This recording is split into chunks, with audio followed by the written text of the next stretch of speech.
Mama's Craft Shed. We're on part 3 now. I'm going to go into, let's do the flooring. This is pretty simple here. You guys can fast forward. Whatever you need to do. I got Mama out here helping me. I think I started off, and this is a really good reason why you want to use even numbers, I would say. Well, you want to use numbers that are making the best or making the most of your sheet goods. So they're available a lot of times, in especially the plywood is 4x8. So all your measurements and all your dimensions need to be 2 foot, 4 foot, 8 foot, stuff that's all multiples of not wasting a lot of sheet goods. So if you want to build a shed here, you need to make it 8 foot wide or 10 foot wide. And then when you cut the other 2 feet off, you can add it to another piece there. You don't want to come up with odd numbers. You end up wasting a lot of material. No sense in that. Fortunately, this trailer was like 7.5 feet wide anyway.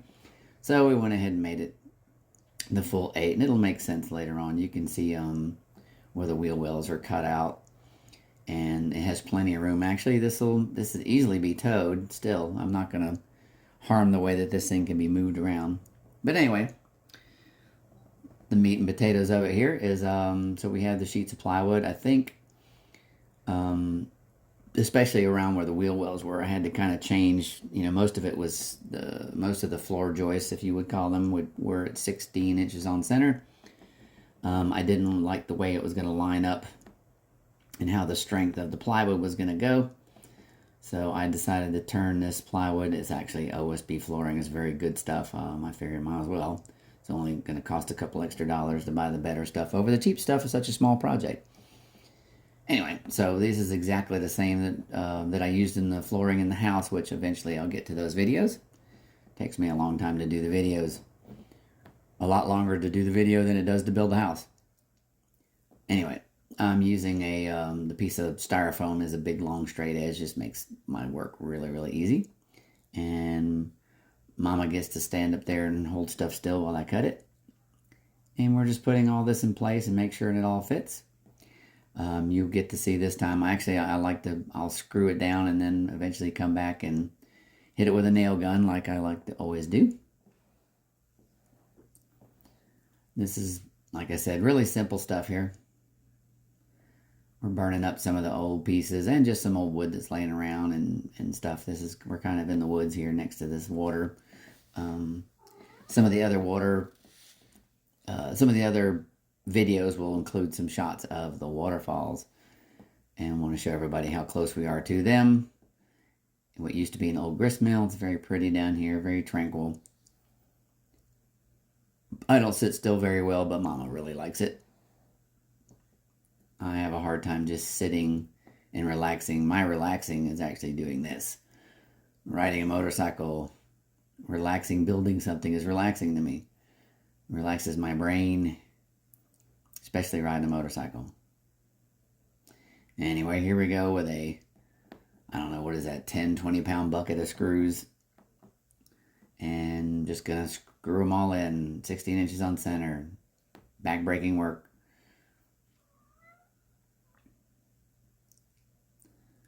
You'll see my neighbor's chickens coming in and out every once in a while. And this is the boring part.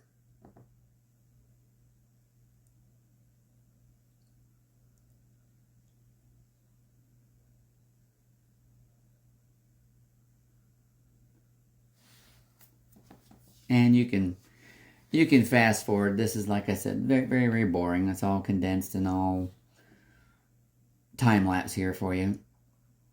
But yes, I put quite a few screws in every single one, and I learned this with the house. And I've also found out that the 3-inch screws, especially in this pine, if you really, really tighten them, they'll tend to strip on you a little bit. So I'm using 4-inch screws, and they will go all the way through the 3/4 inch plywood and basically almost out the back of the floor joist that I'm using here, but it's just going to stick into the foam, so you won't see it. But at least I know it won't strip and won't squeak and rattle and do anything else later on. Nothing worse than having squeaky floors, no matter how simple the project.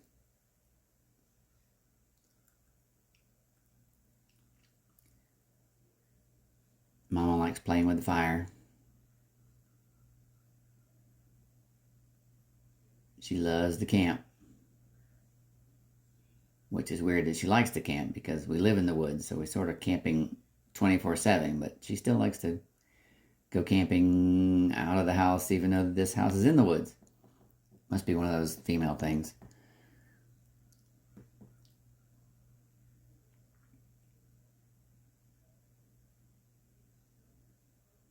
I guess we're just cleaning up some garbage here. Next day. Alrighty. So, one of the things I was sort of proud of us about is we actually took all the windows out of the trailer and we're going to put them back in her she shed. So this way we didn't have to really buy anything other than just the wood and siding and stuff, and we just have to frame it for. Unfortunately, not all the windows are identical. So we're going to frame each window almost individually and measure them, and so we're going to lay them down. I'm kind of trying to figure out exactly what height does she want the windows, because she's a little vertically challenged. I know there's an industry standard for some of this stuff, and we're also going to go with full, the other trailer barely had a 6-foot ceiling in it, and we're going to do a full 8-foot. It's just, you can just waste some wood and cut everything to 6 feet, or just go ahead and buy the normal stud length at Home Depot and stand them up and go from there. So the first wall I did have to cut because I had to basically stiffen or make this very area in the very front here sort of cantilevered off the end here. And I used 2x6s, so I have to shorten these studs just a little bit to compensate for that when I put this first wall up. And the rest of the walls will be like a regular house. They're basically an 8-foot 2x4 that's already been shortened by basically 3 2x4s, or the 1.5 inch. So it's been shortened by 4.5 already from Lowe's. You just buy them that way, saves you all the cutting.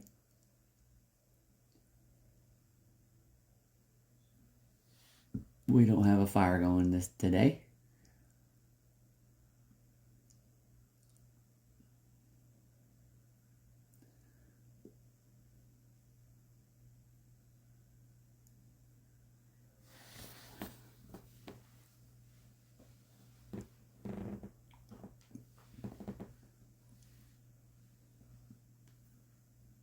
I will do the same as I always do. I usually screw everything together first, and then I'll come back with a nail gun or nails and make this a lot stronger. Whoop, there goes the little chickens.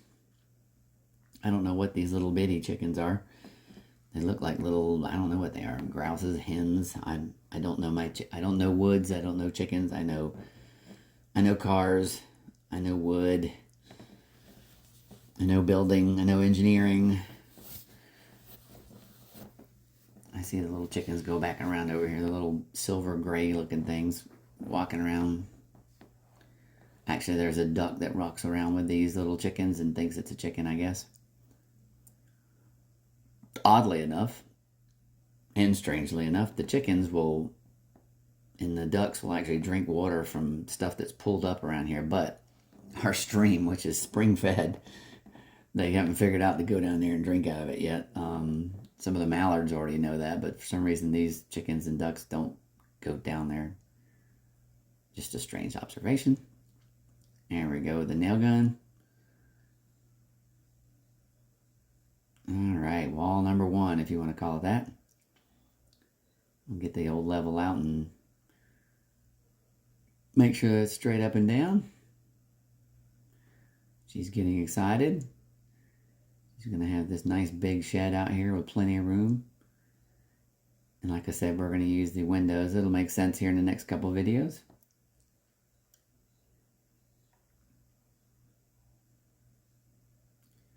And all we're doing here is just making sure everything's straight. I like everything to be square. It just makes life so much easier. We spent a lot of time making sure this floor was going to be perfectly level. Not that it matters, but it matters on the construction side of this. I mean, if it moves and settles later, that's no big deal. But when you're trying to build stuff and you want to start with just like you would when you're building a house, you want the floor to be perfectly level. And then, when you make the windowsills or make anything else in there, the ceiling, the roof, and you just use your level, you don't have to think that it's always a quarter degree out or anything like that. So it just makes assembly so much easier when you start with a perfectly level surface.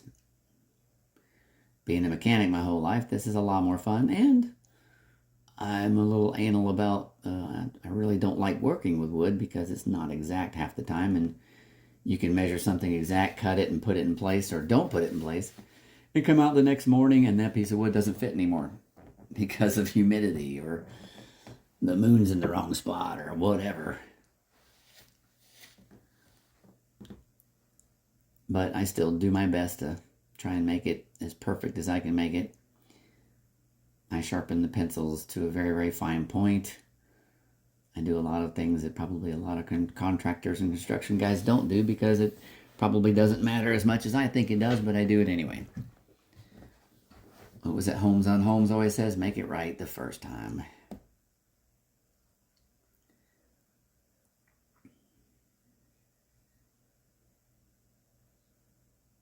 So the front of this trailer is going to have 3 pretty large windows, and all of them open up with louvers, kind of the old school, kind of like what you used to see like houses in Florida, like the doors and stuff would have these little panels of glass.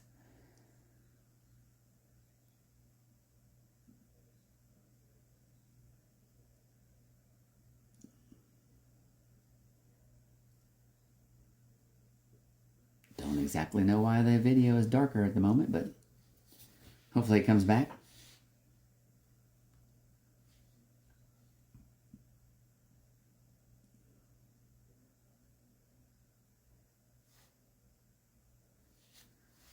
Well, let's see here.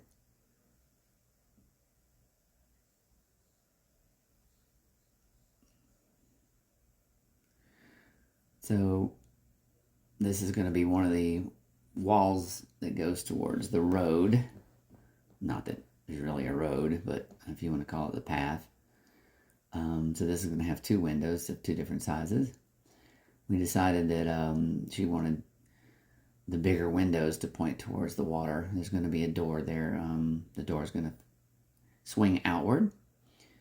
We were kind of up in the arms about the decision about where the door was going to be, and finally we decided we were going to make the door swing outward just because it is a small building and trailer, and we don't want to take up another 3 feet of flooring space swing with the door swing. So we want the door to swing out. A little not as safe as other doors can be, but we're not really worried about that. Eventually there'll be a pretty large porch and a big covering. We'll probably build like a big garage roof over the top of this. And she's helping. Lots of discussions about where the next window is going to be.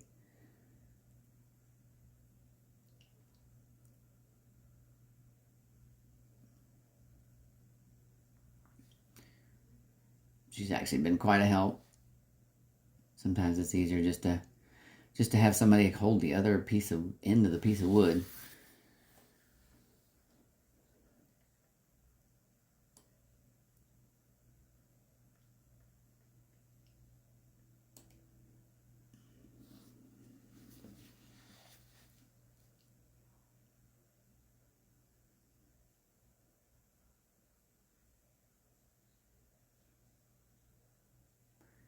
Not much to talk about here.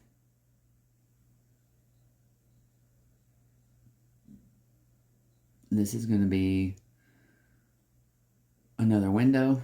I don't know, they're about 5 feet long, maybe 2 feet tall.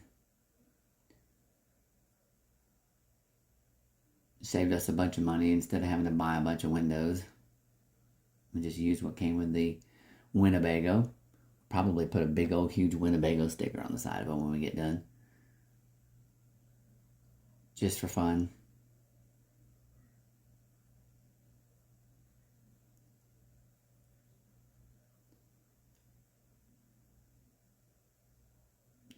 The door frame's gonna butt straight up to the end of this piece once that all gets stood up.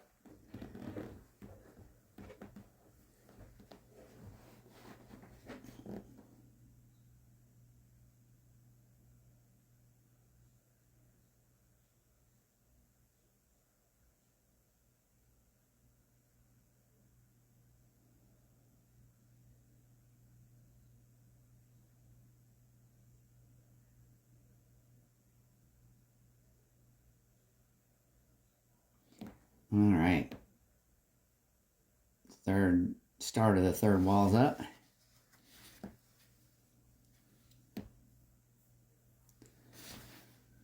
Not quite in the home stretch yet. As I was going back through these videos, I found out that I don't think my camera recorded the second half of the walls. Not really important. I mean, you guys can see what I'm doing if you're trying to learn how to do this. And if you're just bored, I'm sorry I don't have more video. Look, there's one of those little gray chickens again. Kind of happens fast. I don't know what you call them. They don't look like, to me, they don't look like egg-laying kind of chickens. They look like, I don't know what they look like. Is that a guinea? Well, thank you for watching. I do appreciate it. If you've gotten this far, please like and subscribe.